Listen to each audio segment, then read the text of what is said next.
नरेंद्र मोदी 75% पे है, south Korean leader 59% पे है। यानी कि जो जो नज़दीक तरीन नरेंद्र मोदी के करीब है वो बंदा 16 पॉइंट नीचे है। शायद ये डोनाल्ड ट्रंप को भी सिग्नल दिया जा रहा है कि भाई तुम्हारी जो अप्रूवल रेटिंग है या तुम दुनिया में 44% पे खड़े थे और नरेंद्र मोदी 75% पे खड़ा था, उसकी क्या वजह हो सकती है? 2014 से लेकर अब तक 2025 तक कुछ तो क्रेडिट मोदी साहब को देना पड़ता है, क्योंकि अगले कुछ सालों में वो तीसरी बड़ी इकोनॉमी बन जाए। अगर पब्लिक पसंद कर रही है तो कोई ना कोई रीजन तो होगा। पब्लिक को तो आप फोर्स नहीं कर सकते ना कि किसी को पसंद करें किसी लीडर को या ना करें। The way we should see this is not how popular Modi is globally, but actually ये कंफर्म करता है कि Modi is very popular in India. कि इंडिया में बिल्कुल ऐसा है। वैसे 3 लोग मोदी को सपोर्ट करते हैं। That is no doubt about it. कमाल है, हमें कुछ भी खालिस नहीं मिला। इस्लामी हैं, जमहूरिया है, पाकिस्तान यानी पाक लोगों की कुछ भी खालिस नहीं मिला। मुझे लगता है कि 2029 में भी मोदी साहब ही बीजेपी के कैंडिडेट होंगे और उनकी कोशिश होगी कि वो जो प्राइम मिनिस्टर नेहरू जो 16 साल प्राइम मिनिस्टर रहे वो उनका रिकॉर्ड तोड़। अब मुझे भी ऐसा लगता है कि ये 5 साल तो इनके पास है, तो टोटल 15 हो गए। 15 के बाद भी मुझे लगता है 8-9 साल वो रहने वाले हैं। भाई इतने बड़े फेस का रिप्लेसमेंट। तो दोस्तों, अमेरिका की एक एजेंसी है मॉर्निंग कंसल्ट, वो हमेशा ग्लोबल लीडर अप्रूवल रेटिंग बनाती है, जिसमें ये बताया जाता है कि कौन सा ऐसा लीडर है जो सबसे ज्यादा पॉपुलर है, जिसको सबसे ज्यादा लोग पसंद करते हैं। और उसकी रिपोर्ट आई है और उसमें जो आंकड़े आए हैं वो काफी ज्यादा चौंकाने वाले हैं डोनाल्ड ट्रंप को खास करके, क्योंकि 75% लोगों ने कहा है कि पीएम मोदी दुनिया के सबसे बेस्ट लीडर हैं और सबसे ज्यादा 75% लोगों का अप्रूवल मिला है पीएम मोदी को। डोनाल्ड ट्रंप 8वें नंबर पर हैं और इसी के ऊपर पाकिस्तान का मीडिया जो है वो बातें कर रहा है। आइए देखते हैं। Considered as one of the most popular leader. एक मॉर्निंग कंसल्टेंट सर्वे है, उन्होंने जुलाई 10 और 16 के बीच में एक सर्वे किया जिससे ये पता चला कि नरेंद्र मोदी साहब जो है he has top the list of the most popular global leaders. अच्छा, अब साउथ कोरियन लीडर हैं, उनसे भी ये आगे हैं जिनकी अप्रूवल रेटिंग 59% है। अर्जेंटीनियन प्रेसिडेंट उनसे भी ये आगे हैं।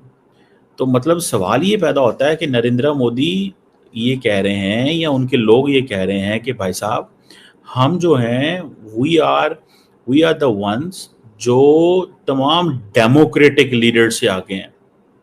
हम डेमोक्रेटिक लीडर्स जो हैं उनसे आगे हैं। तो जो डेमोक्रेटिक लीडर्स हैं उनकी ये वैल्यू वर्थ नहीं है जो मेरी वैल्यू वर्थ है। सो मोदी साहब जो है उन्होंने ये 3rd कंसेक्यूटिव टर्म जो है प्राइम मिनिस्टर हैं और is a dominant politician in Indian politics, इसमें तो कोई शक नहीं है। लेकिन शायद ये डोनाल्ड ट्रंप को भी सिग्नल दिया जा रहा है कि भाई तुम्हारी जो अप्रूवल रेटिंग है या तुम दुनिया में 44% पे खड़े थे और नरेंद्र मोदी 75% पे खड़ा था, उसकी क्या वजह हो सकती है? क्या नरेंद्र मोदी ने दुनिया में कोई बड़ा कॉन्फ्लिक्ट रिजॉल्व कराया है? नहीं। क्या नरेंद्र मोदी ने दुनिया में ये तासुर बिल्ड किया है कि वो ही इज़ अ लीडर और he is a politician who is looking for his own national interest, जो अपने नेशनल इंटरेस्ट को देख रहा है? क्या ये वजह है? So there are so many questions in fact कि उनकी, और जिसे कहते हैं ना ग्लोबल पोजीशन क्या है नरेंद्र मोदी दुनिया के सामने। अपनी मार्केटिंग तो अच्छी की है मोदी साहब ने, इसमें तो कोई शक नहीं है। मार्केटिंग के तो वो प्लेयर है, मैं इस चीज़ में मानता हूँ। लेकिन सवाल यही है कि अगर नरेंद्र मोदी 75% पे है, साउथ कोरियन लीडर 59% पे है, यानी कि जो नज़दीक तरीन नरेंद्र मोदी के करीब है वो बंदा 16 पॉइंट नीचे है। 16% उसकी अप्रूवल रेटिंग कम है। तो अब इसी तरह अर्जेंटीना है, इस तरह कनाडा के मार्क कार्नी है, ऑस्ट्रेलिया के एल्बनीज हैं। तो ये जारी बात है, अब बहुत सारे लोग इसको फेक समझते हैं। वो समझते हैं कि भाईजान ये इन्होंने मैनेज किया हुआ।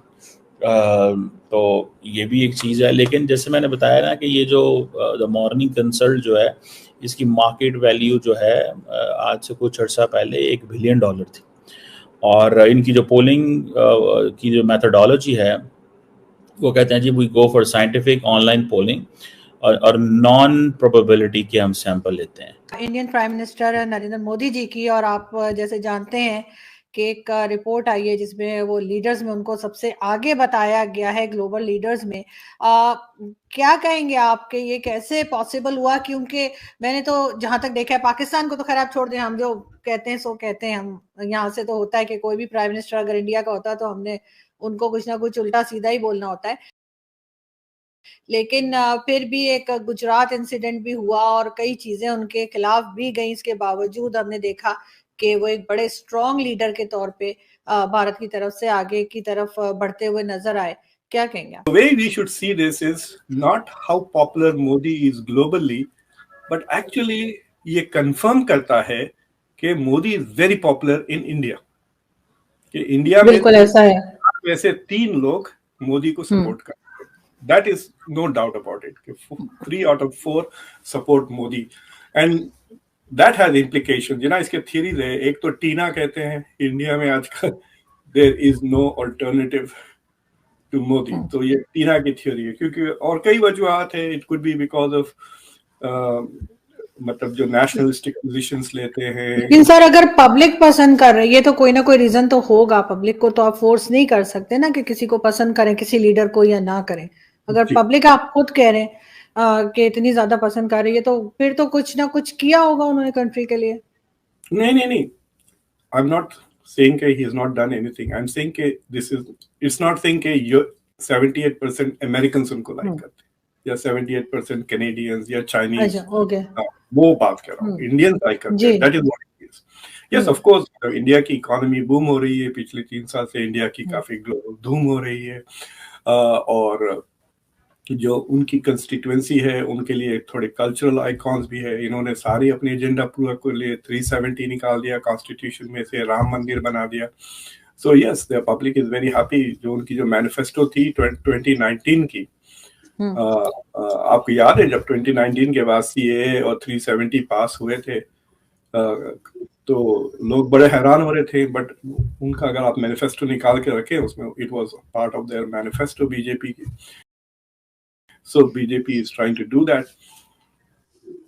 दूसरे और भी चीजें हैं that are making him popular. India की ऑपोजिशन में कोई ऐसा एक्साइटिंग लीडर नहीं। इंडिया की जो इकोनॉमिक ग्रोथ की जो मीडिया में अटेंशन है, 6.5% growth, fastest growing biggest economy वगैरह, तो सब लोग मोदी को एट्रीब्यूट करते हैं ना।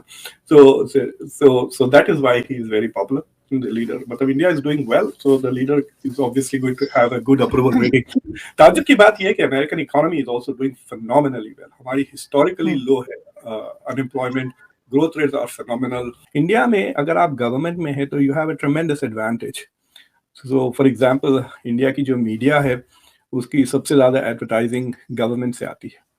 तो दोस्तों ये कोई पहली बार नहीं है, ये तीसरी बार है। पीएम मोदी लगातार तीसरी बार सबसे पॉपुलर लीडर बने हैं, और इस बार उम्मीद तो डोनाल्ड ट्रंप को रही होगी कि हम जो है वो आएंगे। और मजे की बात ये है कि ये जो एजेंसी है वो यूएस की ही है। अगर ये यूएस की नहीं होती तो यूएस मीडिया और यूएस के लोग ये भी कहते कि इसको मैनिपुलेट किया गया है, लेकिन ये यूएस की ही एजेंसी है। और इसी ने सर्वे करके बताया है कि जो पीएम मोदी हैं वो सबसे पॉपुलर लीडर हैं दुनिया में। और अगर दूसरे नंबर की बात की जाए तो दूसरे नंबर पर यहाँ पे साउथ कोरिया के प्रेसिडेंट हैं, उनकी रेटिंग जो है वो सेकंड नंबर पर है 59% के साथ। लेकिन पीएम मोदी सबसे ज्यादा 75%, मतलब इनके आसपास भी नहीं है कोई।